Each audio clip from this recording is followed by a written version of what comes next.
भारत माता की वंदे। मंच पर उपस्थित गुजरात राज्यना यशस्वी मुख्यमंत्री श्री भूपेन्द्रभाई पटेल, नरेन्द्रभाई मोदीनी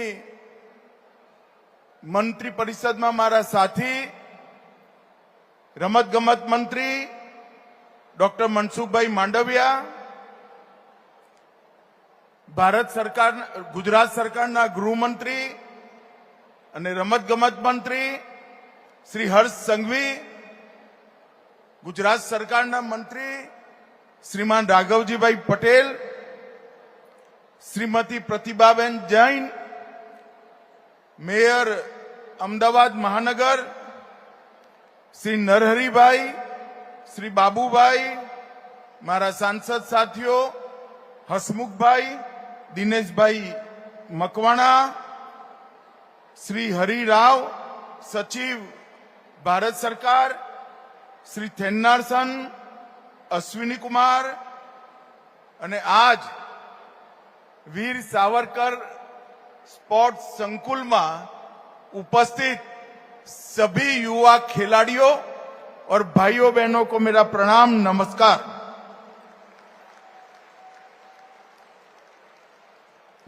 सौथी पहला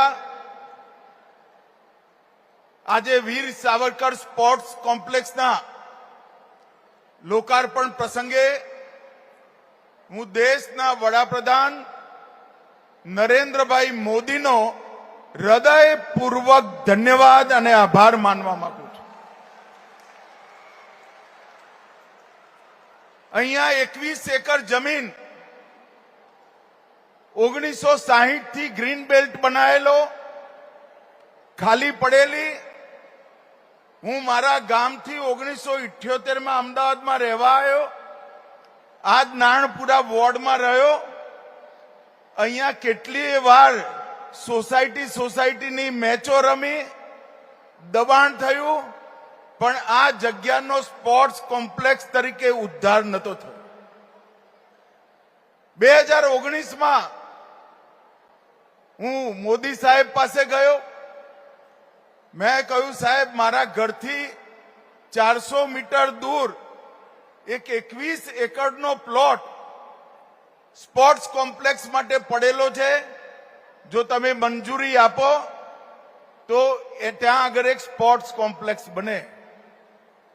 નરેન્દ્રભાઈએ કહ્યું કે થોડા સમય પછી મળીએ। પછી એક દિવસ મને સામેથી બોલાઈ કહ્યું સ્પોર્ટ્સ કોમ્પ્લેક્સ જરૂર બનાવો, પરંતુ વર્લ્ડ ક્લાસ સ્પોર્ટ્સ કોમ્પ્લેક્સ બનાવવું જોઈએ। અને આજે હું મનસુખભાઈ, ભૂપેન્દ્રભાઈ અને હર્ષભાઈનો હૃદયપૂર્વક ધન્યવાદ કરું છું કે મારા વોર્ડમાં જ एक विश्व कक्षाનું sports complex Veer Savarkar sports complex बनीने तैयार थयुं અને આજે આનું લોકાર્પણ થઈ રહ્યું છે। મિત્રો, હું ઘણા વર્ષોથી સાર્વજનિક જીવનમાં છું, કેટલીય સ્પોર્ટ્સ ફેસિલિટી મેં જોઈ છે। આ બનતું હતું ત્યારથી હું કેટલીય વાર અહીંયા આવ્યો છું, એના જુદા જુદા સ્તરના વિડીયો પણ મેં જોયા છે, પરંતુ મને બોલવામાં જરાય ખચકાટ નથી કે આપણું આ વીર સાવરકર સ્પોર્ટ્સ કોમ્પ્લેક્સ પોતાની રીતે ભારતમાં સૌથી મોટું અને દુનિયામાં સૌથી અદ્યતન સ્પોર્ટ્સ કોમ્પ્લેક્સ આજે આપણે ઉદ્ઘાટન કરી રહ્યા છીએ।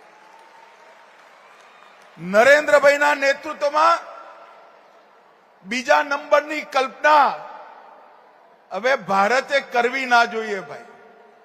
એમને આપણી સામે લક્ષ્ય રાખ્યું છે કે 2047 માં દરેક ક્ષેત્રની અંદર આપણું ભારત દુનિયામાં એક નંબર પ્રાપ્ત કરે એવા ભારતની રચના કરવાનું કામ આપણું છે। અને જ્યારે દરેક ક્ષેત્રની વાત થાય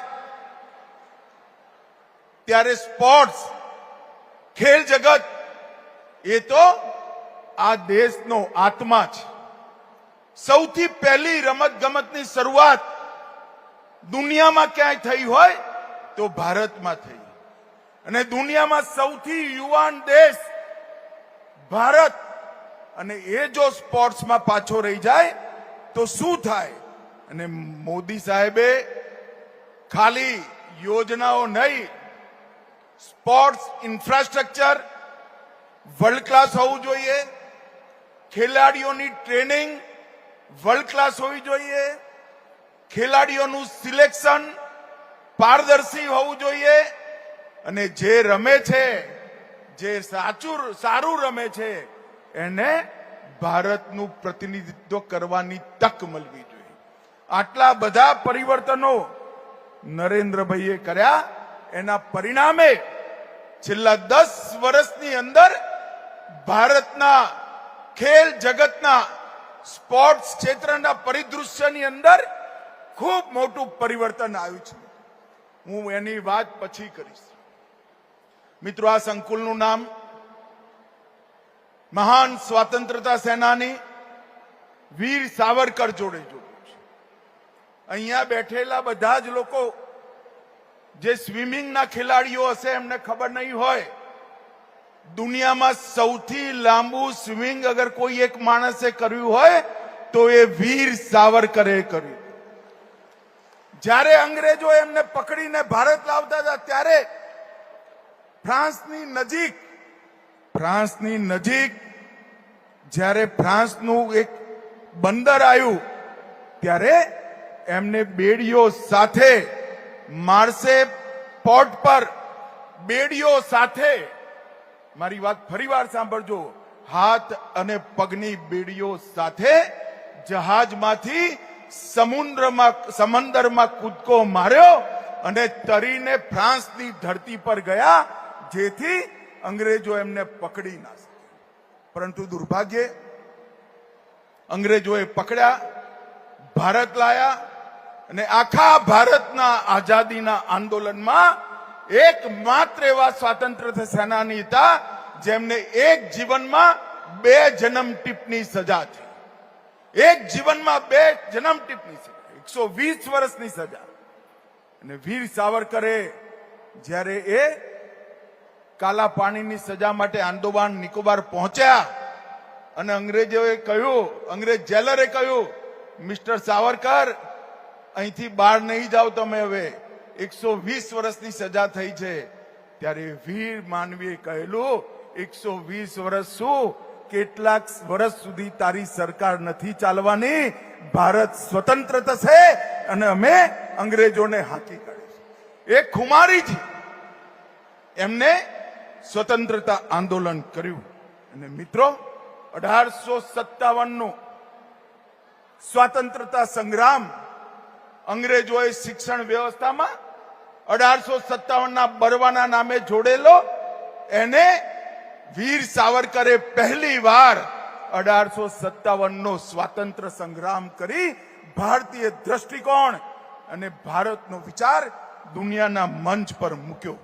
અને મિત્રો, એના કારણે એમને ખૂબ સહન કરવું પડ્યું હતું. આજે આ ખેલ સંકુલ, આ સ્પોર્ટ્સ કોમ્પ્લેક્સના ઉદ્ઘાટન પ્રસંગે હું 2 હાથ જોડી વીર સાવરકરને શ્રદ્ધાંજલિ વિનમ્રતાપૂર્વક આપવા માંગુ છું. અહીંયા જે ખેલાડીઓ ટ્રેનિંગ લેવા આવશે, જે ખેલાડીઓ રમવા આવશે, એ બધાની પ્રેરણા પોતાનો મેડલ મેળવવાની નહીં હોય. એ બધાની પ્રેરણા દુનિયાભરમાં જીતી માં ભારતી માટે મેડલ જીતવાની પ્રેરણા બનશે, એનો મને પૂરેપૂરો વિશ્વાસ છે. અહીંયા આગળ ગુજરાતનું સૌથી મોટું અને દુનિયાનું સૌથી આધુનિક સ્પોર્ટ્સ કોમ્પ્લેક્સ બન્યું છે. મને ખબર છે કે હું દુનિયાનું સૌથી આધુનિક કહું એટલે કાલ મીડિયાવાળા મને પૂછવાના છે, પણ આ દુનિયાનું સૌથી આધુનિક શબ્દ મારો નથી. કેટલાક દિવસ પહેલા અહીંયા 2 આંતરરાષ્ટ્રીય સ્પર્ધાઓ થઈ. બંને આંતરરાષ્ટ્રીય સ્પર્ધાઓમાં ઓલ વર્લ્ડના ખેલના એમના ખેલ મહામંડળના અધ્યક્ષોએ કહ્યું કે વીર સાવરકર સ્પોર્ટ્સ કોમ્પ્લેક્સ દુનિયાનું સૌથી આધુનિક સ્પોર્ટ્સ કોમ્પ્લેક્સ છે. અને મિત્રો, આ ઉત્કૃષ્ટતા, આધુનિક હોવું એક વાત છે. આ સ્પોર્ટ્સ કોમ્પ્લેક્સ આધુનિક પણ છે, વિશાળ પણ છે અને એક રીતે પરિપૂર્ણ છે. અહીંયા રમત ગમતની એ વ્યવસ્થા છે, અહીંયા ટ્રેનિંગની હોસ્ટેલ છે, અહીંયા કોચની રહેવાની વ્યવસ્થા છે, અહીંયા એમના શરીરની બધી જ પ્રકારની મેડિકલની સુવિધાઓની વ્યવસ્થા છે. અહીંયા એમને સ્પેશિયલ ડાયટિશિયન જે સ્પોર્ટ સાથે જોડાયેલા છે એમનું પણ માર્ગદર્શન મળવાનું છે. અને અહીંયા વિશ્વભરની સ્પર્ધાઓને સ્લો મોશનમાં જોવા માટે એક સુંદર થિયેટર પણ છે, જેથી ખેલાડીઓ પોતાની રમતને આગળ વધારી શકે. એક મુજબ 1,19,000 સ્ક્વેર મીટરમાં વિશાળ સ્પોર્ટ સંકુલ, જે અદ્યતન પણ છે, સંપૂર્ણ પણ છે, 7 પ્રવેશદ્વાર, 900 વાહનોનું પાર્કિંગ, 275 કિલોવોટનો સોલર પ્લાન્ટ અને 60 KLD ક્ષમતાના સિવરેજ પ્લાન્ટથી આ સંપૂર્ણ ગ્રીન સ્પોર્ટ્સ કોમ્પ્લેક્સની રચના ભારત સરકાર અને ગુજરાત સરકારે કરી છે.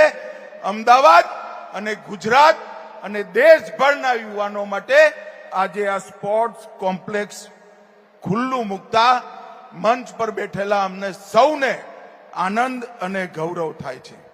મિત્રો, અમદાવાદ આપણું દેશભરનું સ્પોર્ટ્સની રાજધાની બનવા જઈ રહ્યું છે. વિશ્વનું સૌથી મોટું ક્રિકેટ સ્ટેડિયમ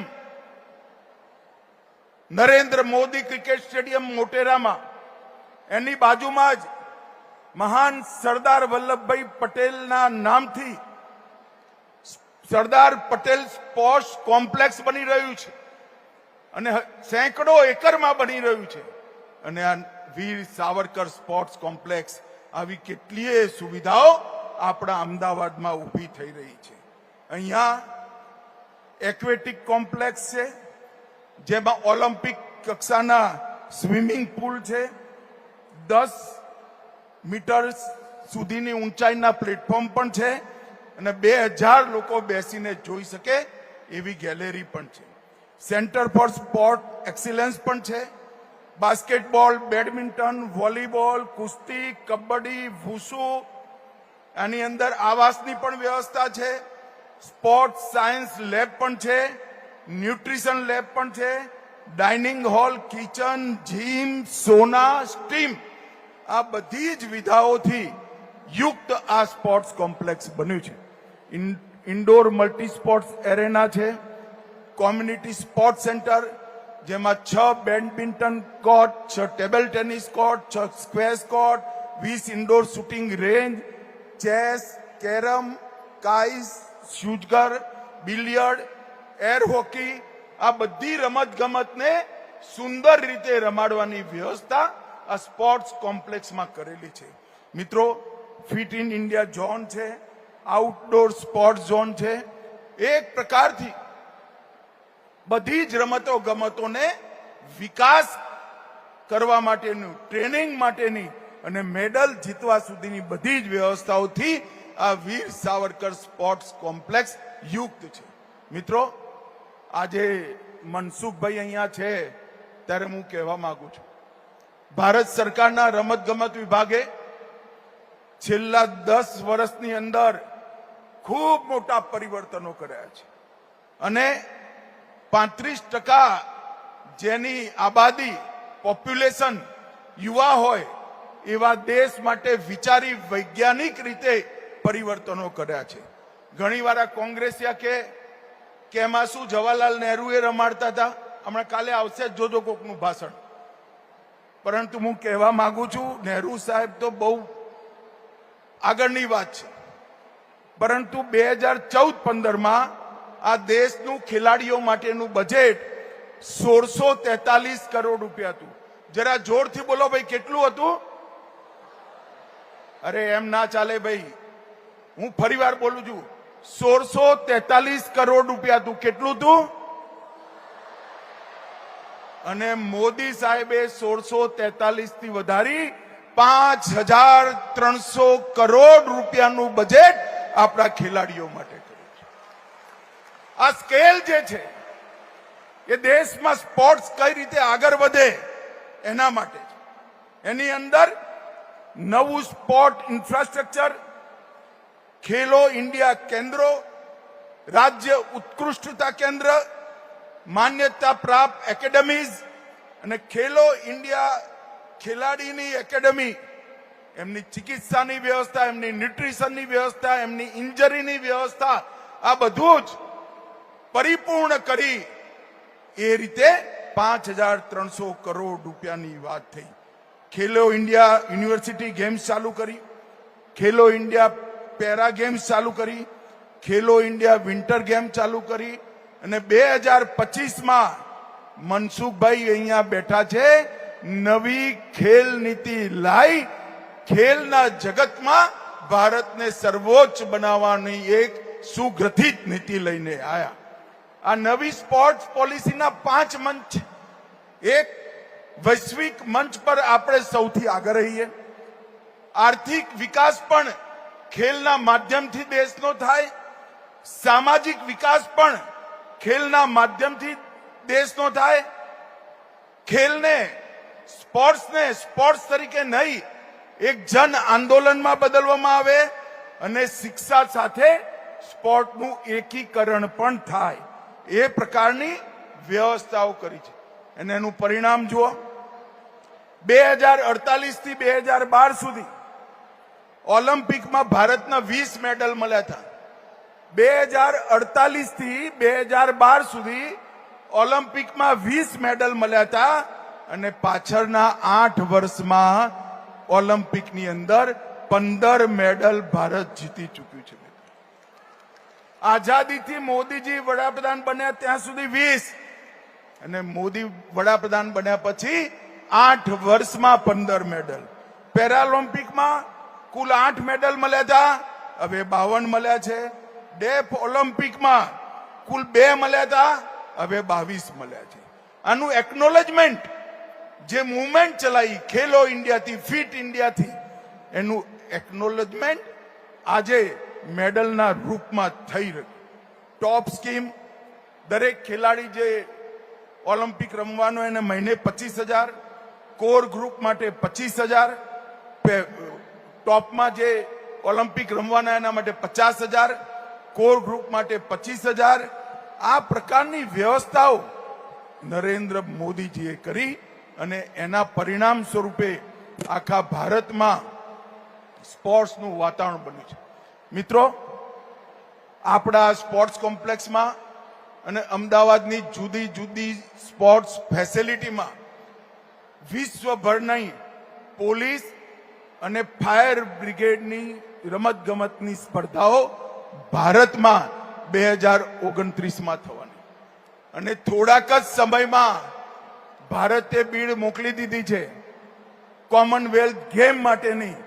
થોડાક જ સમયમાં કોમનવેલ્થ પણ આપણા અમદાવાદમાં રમાવાની મંજૂરી આવવાની પૂરી શક્યતાઓ છે. અને 2036માં અમદાવાદ શહેરમાં ઓલિમ્પિક લાવવા માટે પણ ભારત સરકાર બધા પ્રકારની તૈયારીઓ કરી રહી છે.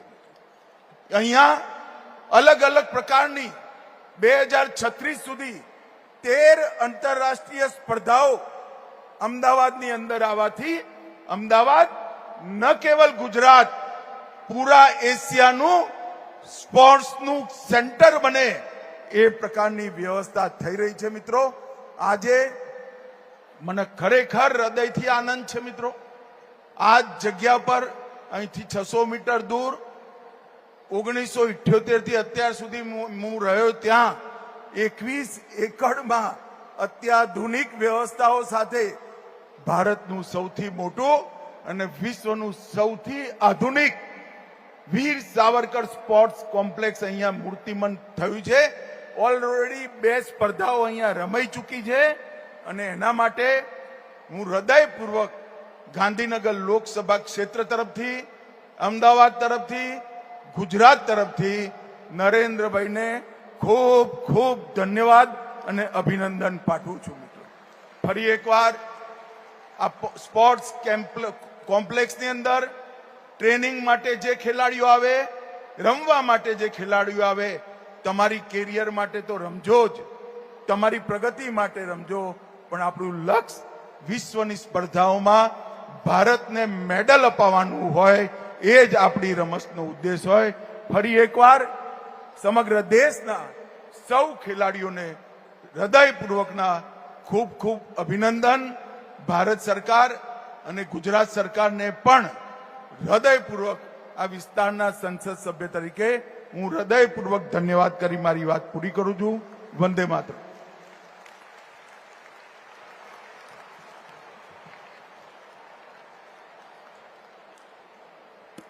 માનનીય અમિતભાઈ શાહ સાહેબ, આજે આપના સ્વપ્ન અને દીર્ઘ દ્રષ્ટિના લીધે